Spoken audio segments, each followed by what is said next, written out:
Hey guys, we're out here on the Capt Dave with Bull at the wheel. Let's do a quick intro into the standard tile fish gear for beginners and what we like to use on here that works best for us. We'll start with the rods and the reels. Generally you want an 8-foot rod that's pretty heavy weight, something that can hold up to 5 pounds. This is Captain Paul's new rod, the dial with previous, about 8 foot.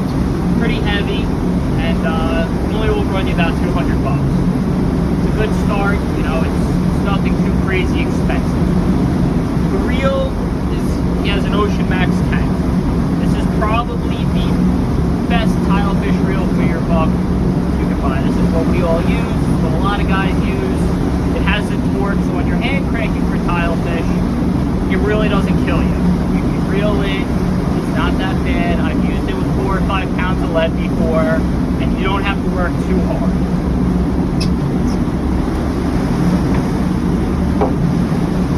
This is another option. This is my friend's rod. This is the Yankee Cap Special Edition rod. You're gonna get a reel seat. It's a little bit more expensive, but another good option. All the rods are about 8 foot, and they're pretty heavy rods. The best way to find out if it's gonna be a good tile fish rod is just to take 4 pounds of lead, put the reel on it, and just test it out. Now this is a 3-pound lead. You can see the rod itself is not bending too much.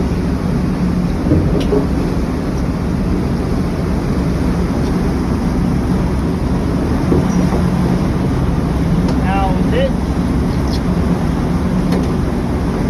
this is your standard electric reel that you're going to want for this trip. It's a Tanacom 750. It'll run you about $550.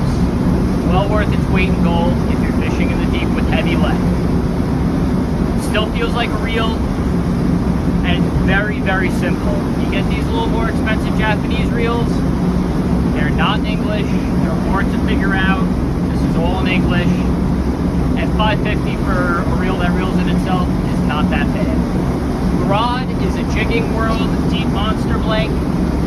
It's awesome with 5 pounds of lead. This will run you about $250.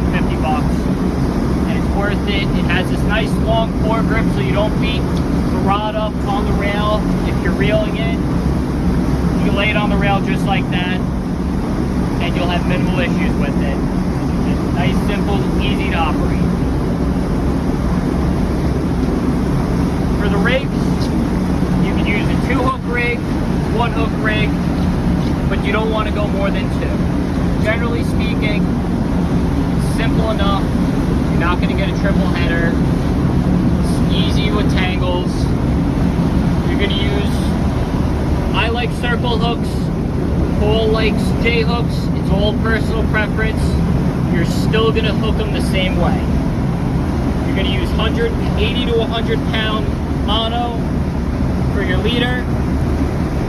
They sell these little plastic pieces at most tackle shops to keep it spread out. You can see how it stands pretty far away from it, and that'll keep it from getting tangled up on the way down.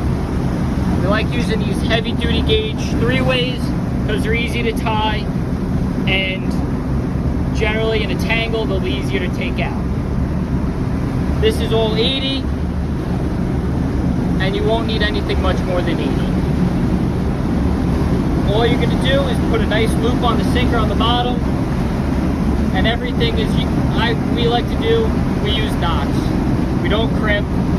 You can crimp. Crimps are strong, but they also like to get tangled up easier. If you're in a tangle, something will just slide over this. With the crimp, it'll get stuck right to the crimp right away. Sinkers, see, this is a 3-pounder. They're pretty big. Probably better off bringing a few of them. You don't lose a lot, but I would bring 2, 3, 4, and 5 pounds.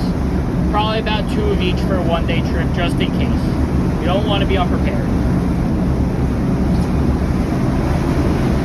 That's it.